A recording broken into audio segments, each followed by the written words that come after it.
Hi, my name is Attila, and welcome to my second elevator pitch for Neorider. So the game is about become a badass rider and battle your way through a cyber dungeon in this epic wave-based adventure game. With nothing but your blazing wheeler and high-tech robotic cannons, reel your way through the rooms of psychedelic enemies, collect the 3 phosphorescent battle crystals, and demolish the unholy boss guard to save the day. Neorider is a top-down wave-based dungeon adventure shooter. It's rated T for teen for its content descriptors of fantasy violence, crude humor, and language. It's intended for platforms of the iOS and Android, and it's intended for an audience of primarily hyper-casual players, mobile players who are just looking for small play sessions and to accomplish something in a short amount of time. Primarily young, fast-paced, and energetic badasses, and people who like cyberpunk, speedy cars, and chicken nuggets, as well as completionists and achievers, and it's intended for all genders. The unique selling points are that it is a dungeon adventure narrative game, and it will be compatible with PDP joystick or Xbox controller. It's going to be an accessibility compatible mobile game, in other words. The idea is inspired by similar games on the market that are more endless dungeon shooters where the player goes through from room to room endlessly, battling waves of enemies. Two examples are Archero and Neon Soldier. The player goals are that the player will enter a room and clear waves of enemies, and then they'll earn XP through and power-ups through the act of clearing rooms. There are special rooms where the player can acquire crystals or keys, and in turn, at the end, kill the dungeon's boss guard.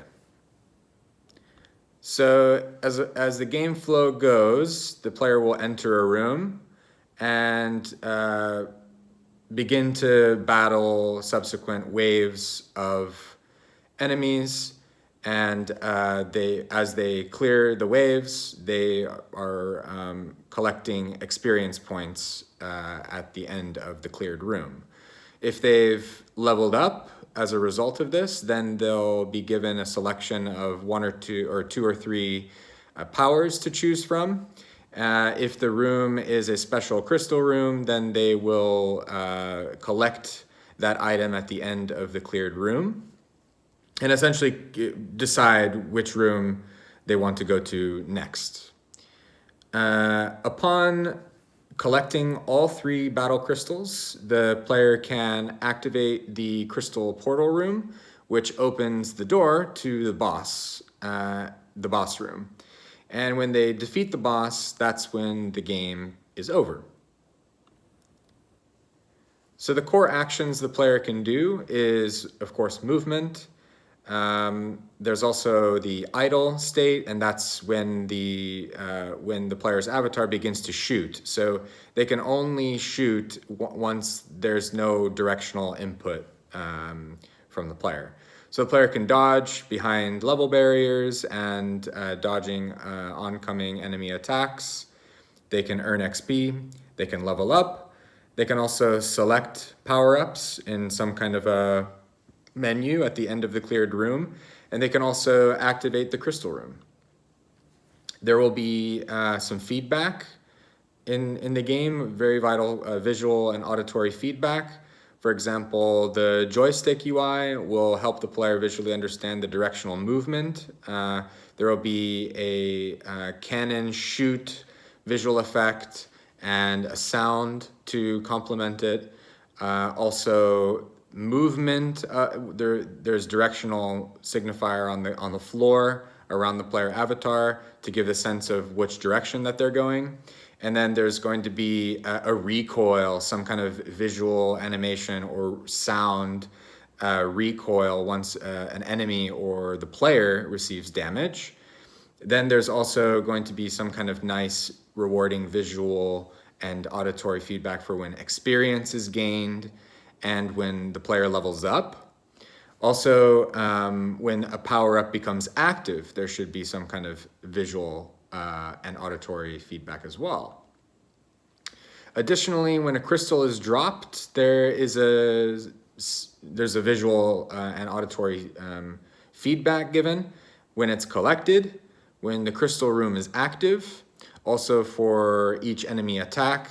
When enemies are about to spawn, there should be some kind of warning visual effect on the ground of the location where they're about to spawn, a sound perhaps, when the enemies die as well, and as when it's game over.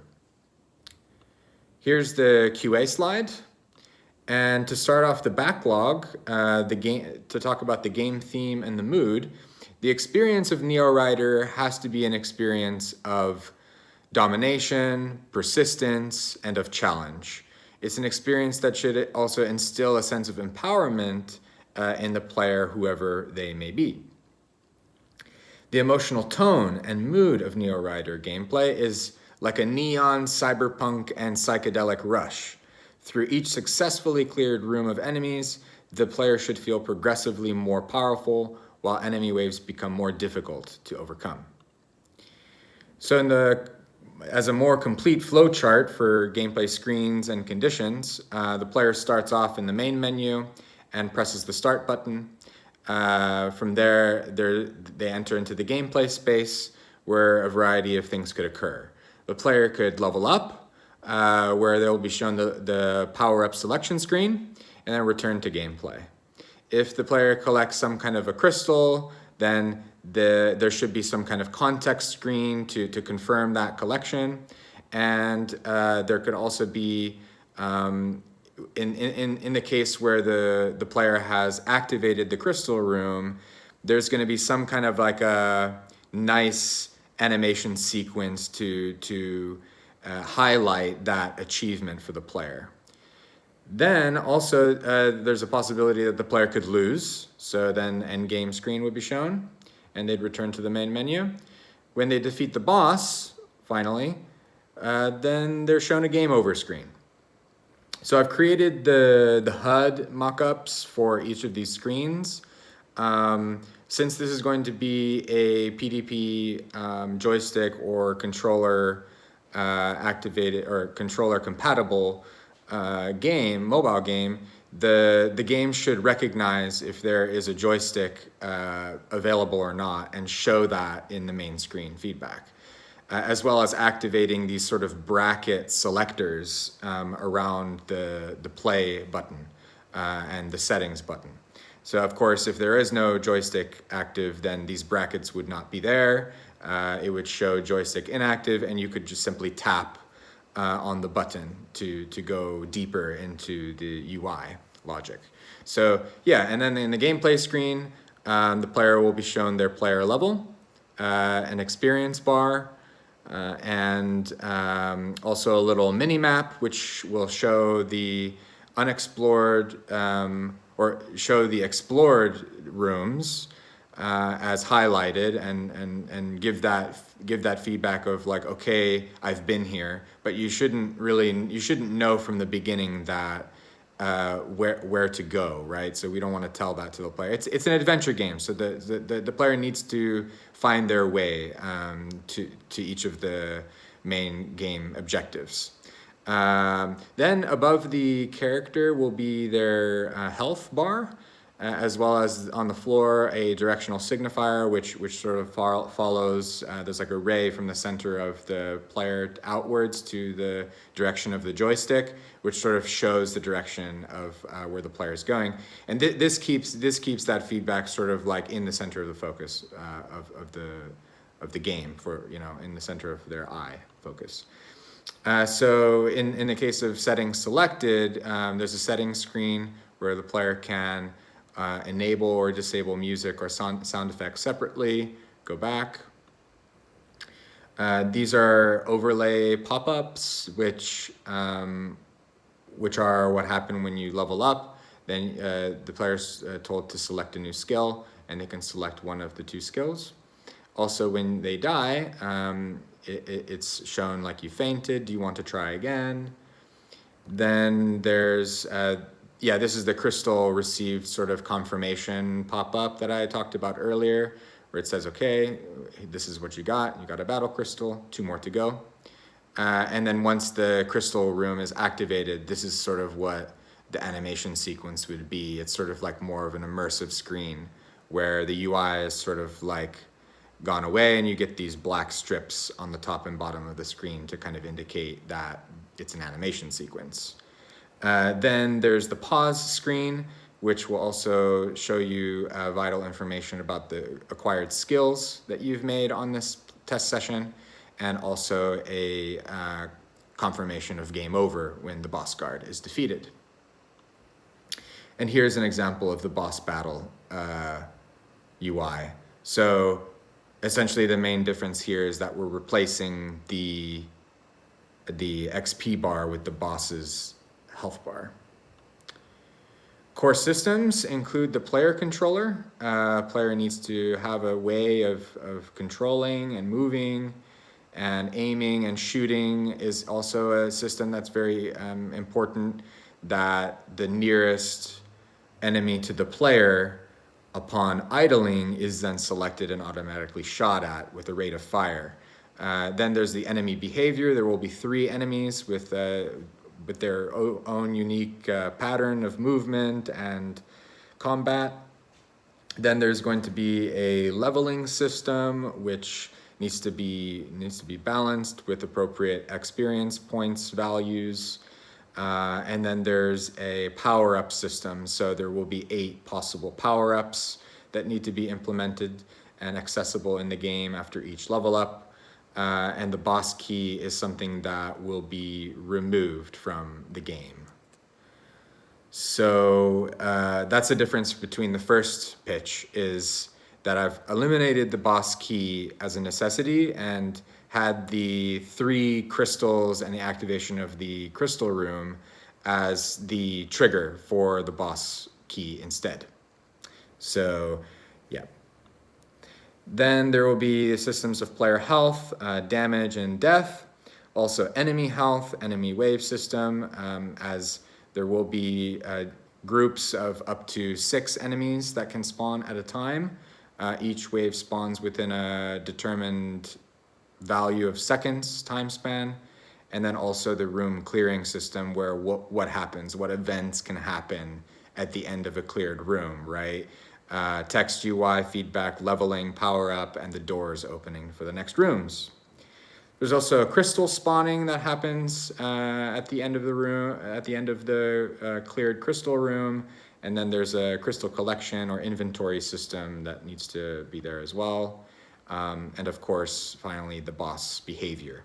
Game state manager, the game over sequence, and the map UI has its own sort of system or logic. So yeah, to dive deeper into the core mechanics, we have the enemy wave system. The story here is, as a player, I want to know when and how many enemies will spawn in a room in order to prepare myself. So here, there are some variables, very important variables, like the enemy waves, how many waves there are, how many enemies spawn in that wave, what are the types of enemies that will be spawning, and the time duration between each spawn, and of course the positioning of the enemies that are spawning. Room doors, right, need to be locked on entering, open at the last enemy wave cleared, and have animations of opening and closing. And then the map UI highlighted at the end, right?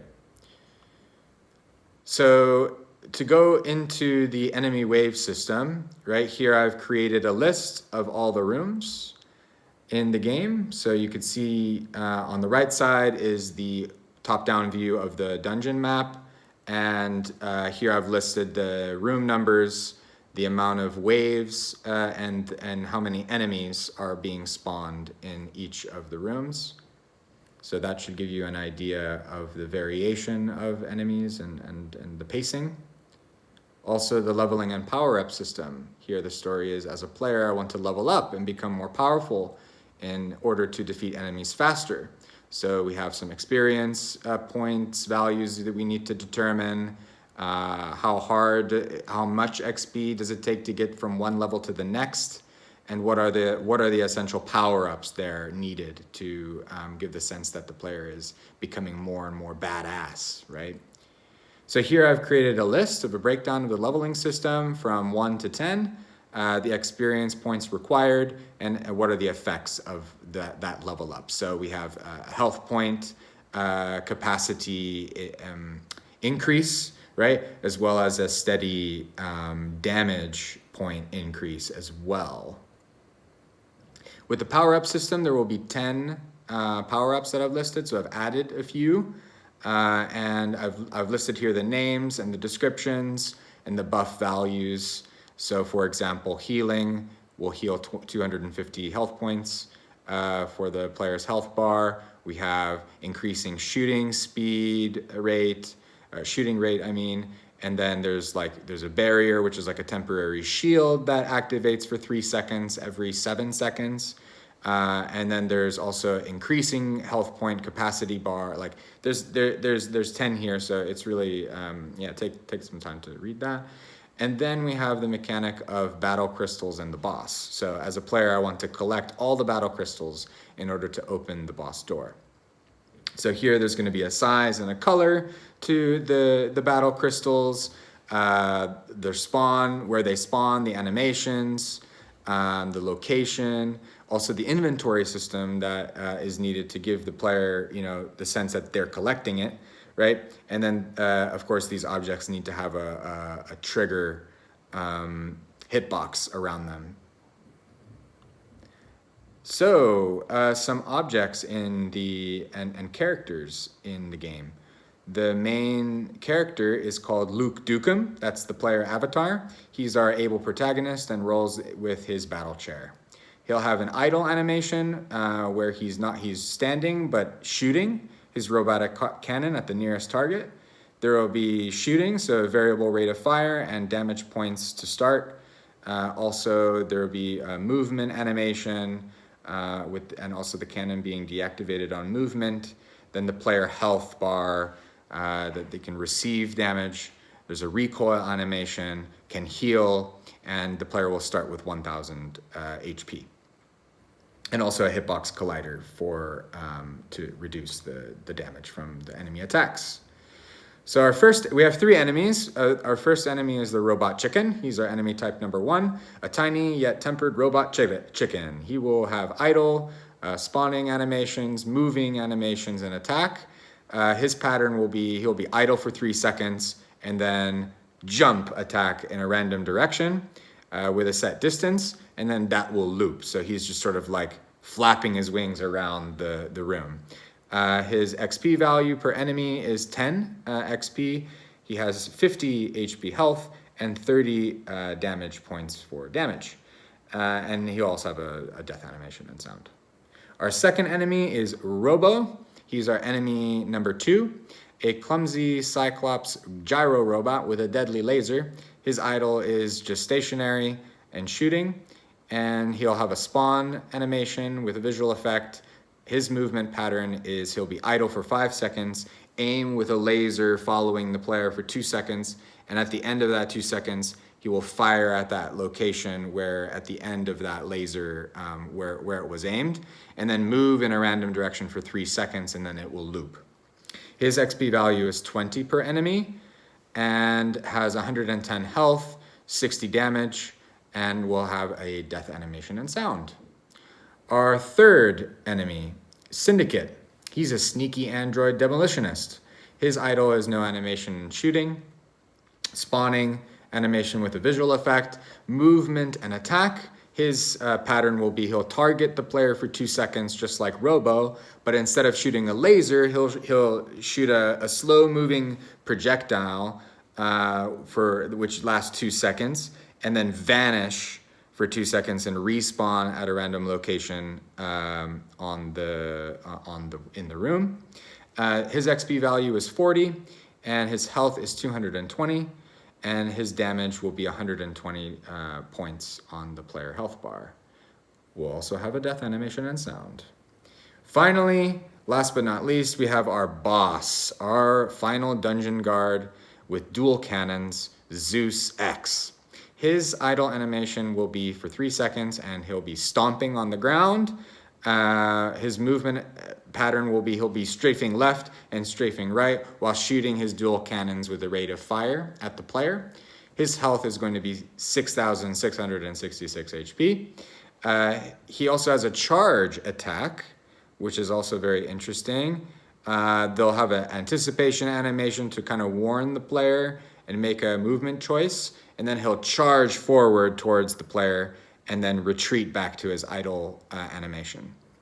His basic attack damage is 50, his charge is worth 150, so better watch out, and he has a really cool death animation and sound. So now for the level design, and the dungeon map has changed a bit. I've centered the crystal room between the start room and the boss room, and the player will simply just need to collect those crystals from the rooms and return them to the crystal room in order to fight the boss. Here I have the level design or the room design for each of the rooms that the player will encounter and go through. So this basically shows the positions of where the enemies could spawn potentially. Also where holes in the rooms are located, walls to hide behind and dodge enemy attacks with. Also the location of crystal, where the crystal will drop in the room at the end of the cleared room. And yeah, we also have some water tiles as well. But yeah, and then there's also the final boss room. So for the mood board, here gives you a sense of the mood, very purple, violet, neon, with robots and kind of like downtown Tokyo mixed with cyberpunky Los Angeles. And the development tech will use Unity for the game development, Photoshop for textures and various images, Blender for 3D assets, and Audacity for the audio. These are the references for my second elevator pitch. And yeah, that's it. So thank you very much for your time and attention for my second elevator pitch. If you'd like to connect, please reach out on LinkedIn. It would be great to talk with you and to collaborate at some point in the future. So thank you so much for your time. Take care. Bye-bye.